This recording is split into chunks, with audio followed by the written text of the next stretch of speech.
ನಮಸ್ಕಾರ ಎಲ್ಲರಿಗೂ. ಶ್ರೀಮದ್ ಭಾಗವತದ 2ನೇ ಸ್ಕಂದದ 2ನೇ ಅಧ್ಯಾಯಕ್ಕೆ ಎಲ್ಲರಿಗೂ ಸ್ವಾಗತ. 2ನೇ ಅಧ್ಯಾಯದ ಮೊದಲ ಶ್ಲೋಕವನ್ನು ನೋಡೋಣ. ಈ ಅಧ್ಯಾಯದ ಹೆಸರು ಅಥವಾ ವಿಷಯ ಶ್ರೀ ಭಗವಂತನ ಸ್ಥೂಲ ಮತ್ತು ಸೂಕ್ಷ್ಮ ರೂಪಗಳ ಧಾರಣ ಯುಗ ಹಾಗೂ ಕ್ರಮ ಮುಕ್ತಿ ಮತ್ತು ಸದ್ಯೋಮುಕ್ತಿಯ ವರ್ಣನೆ. ಶ್ರೀ ಶುಕ ಉವಾಚ ಏವಂ ಪುರಾ ಧಾರಣಯಾತ್ಮಯೋ ನಿರ್ನಷ್ಟಾಂ ಸ್ಮೃತಿಂ ಪ್ರತ್ಯವರುದ್ಧ್ಯ ತುಷ್ಟಾತ್ ತಥಾ ಸಸರ್ಜೇದಮಮೋಘ ದೃಷ್ಟಿರ್ ಯಥಾಪ್ಯಯಾತ್ ಪ್ರಾಗ್ಯವಸಾಯ ಬುದ್ಧಿಃ.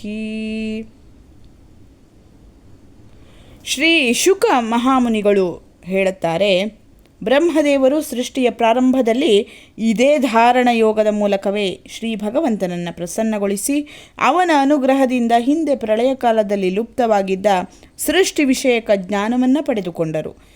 ಅದರಿಂದಲೇ ಅಮೋಘವೂ ನಿಶ್ಚಯಾತ್ಮಿಕವೂ ಆದ ಬುದ್ಧಿಯನ್ನು ಪಡೆದು ಈ ಜಗತ್ತನ್ನು ಮೊದಲಿದ್ದಂತೆ ಸೃಷ್ಟಿ ಮಾಡಿದರು.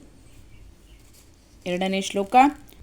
ಶಬ್ದಸ್ಯ ಹಿ ಬ್ರಹ್ಮಣ ಏಷ ಪಂಥ ಯನ್ನಾಮಭಿರ್ಧ್ಯಾಯತಿ ಧೀರಪಾರ್ಥ್ಯೈಃ ಪರಿಭ್ರಮಂಸ್ತತ್ರ ನ ವಿಂದತೇರ್ಥಾನ್ ಮಾಯಾಮಯೇ ವಾಸನಯಾ ಶಯಾನಃ. ಬಗೆ ಬಗೆಯ ಫಲಗಳ ಪ್ರಲೋಭನೆಗಳಿಗೆ ಒಳಗಾಗದೆ ವಿರಕ್ತನಾಗಿ ಶ್ರೀ ಭಗವಂತನಲ್ಲಿ ಧಾರಣಾ ಯೋಗವನ್ನು ಅವಲಂಬಿಸಬೇಕು. ವೇದಗಳು ಅತ್ಯಂತ ಆಕರ್ಷಕ ಶೈಲಿಯಲ್ಲಿ ಕರ್ಮಫಲಗಳನ್ನು ನಿರ್ದೇಶಿಸುತ್ತವೆ. ಸಾಮಾನ್ಯ ಜನರು ಅವುಗಳಿಂದ ಮರುಳಾಗುತ್ತಾರೆ. ಅವರ ಬುದ್ಧಿಯು ಸ್ವರ್ಗವೇ ಮುಂತಾದ ನಿರರ್ಥಕ ನಾಮಗಳಲ್ಲಿ ಸಿಲುಕಿ ಸುಖ ವಾಸನೆಯ ಕನಸು ಕಾಣುತ್ತಾ ಅಲೆದಾಡುತ್ತಿರುತ್ತಾರೆ. ಆದರೆ ಮಾಯಾಮಯ ಲೋಕಗಳಲ್ಲಿ ನಿಜವಾದ ಸುಖ ದೊರೆಯುವುದಿಲ್ಲ. ಮುಂದಿನ ಶ್ಲೋಕ 3ನೇ ಶ್ಲೋಕ.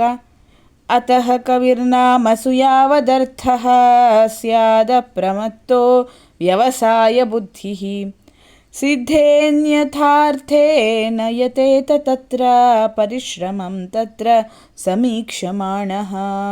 ಆದ್ದರಿಂದ ವಿವೇಕಿಯು ಈ ಬಗೆ ಬಗೆಯ ನಾಮಗಳುಳ್ಳ ಪದಾರ್ಥಗಳೊಡನೆ ಪ್ರಯೋಜನಕ್ಕೆ ಬೇಕಾದಷ್ಟೇ ವ್ಯವಹಾರ ಇಟ್ಟುಕೊಳ್ಳಬೇಕು. ಅವುಗಳು ನಿಸ್ಸಾರವೇ ಆಗಿವೆ ಎಂಬ ನಿಶ್ಚಯವನ್ನು ಬುದ್ಧಿಯಲ್ಲಿ ಇರಿಸಿಕೊಳ್ಳಬೇಕು. ಒಂದು ಕ್ಷಣವಾದರೂ ಎಚ್ಚರ ತಪ್ಪಬಾರದು. ಸಾಂಸಾರಿಕ ಪದಾರ್ಥಗಳು ಪ್ರಾರಬ್ಧವಶದಿಂದ ಪ್ರಯತ್ನವಿಲ್ಲದೆಯೇ ದೊರಕುವುದಾದರೆ ಅವುಗಳನ್ನು ಗಳಿಸುವ ಪರಿಶ್ರಮವು ವ್ಯರ್ಥವೆಂದೇ ತಿಳಿದು ಅವುಗಳಿಗಾಗಿ ಪ್ರಯತ್ನಿಸಬಾರದು.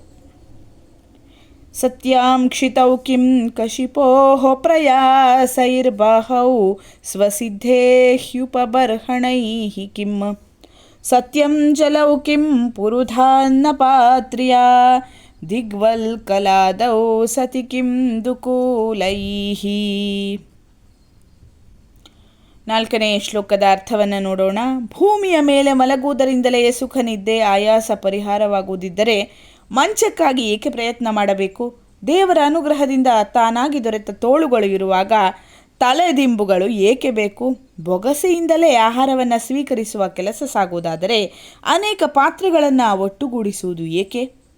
ನಾರು ಮಡಿಯನ್ನೇ ಉಟ್ಟುಕೊಂಡು ಅಥವಾ ದಿಗಂಬರನಾಗಿಯೇ ಇದ್ದುಕೊಂಡು ಜೀವನ ನಿರ್ವಹಿಸುವುದು ಸಾಧ್ಯವಾಗುವಾಗ ಪಟ್ಟವಸ್ತ್ರಗಳು ಏಕೆ ಬೇಕು?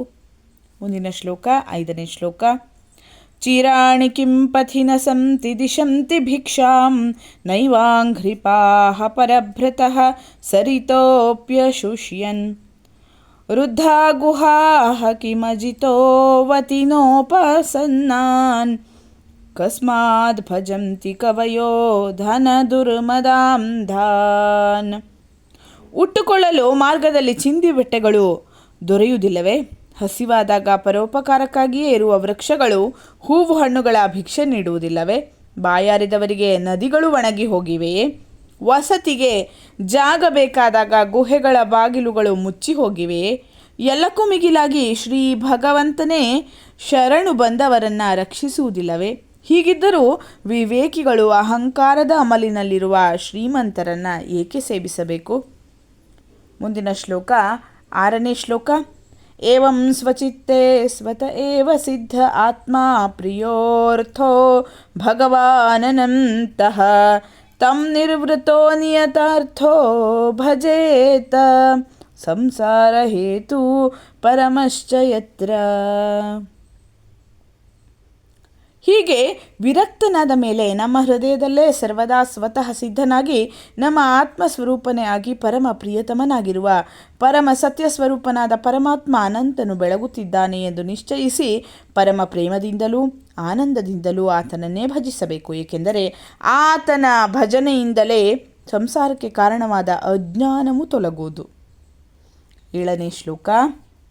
ಕಸ್ತಾಂ ತ್ವನಾದೃತ್ಯ ಪರಾನುಚಿಂತಾಮೃತೆ ಪಶೂನ ಸತೀಂ ನಾಮಯುಂಜ್ಯಾತ್ ಪಶ್ಯಂ ಜನಂ ಪತಿತಂ ವೈತರಣ್ಯಾಂ ಸ್ವಕರ್ಮಜಾನ್ ಪರಿತಾಪಾಂಜುಷಾಣಂ.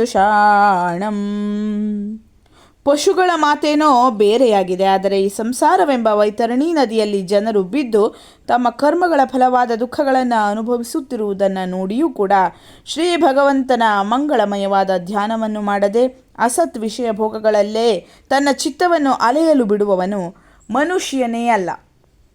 ಧನ್ಯವಾದಗಳು. ಮುಂದಿನ ಶ್ಲೋಕಗಳನ್ನು ಮುಂದಿನ ವಿಡಿಯೋದಲ್ಲಿ ನೋಡೋಣ. ಲೋಕಾಃ ಸಮಸ್ತಾಃ ಸುಖಿನೋ ಭವಂತು.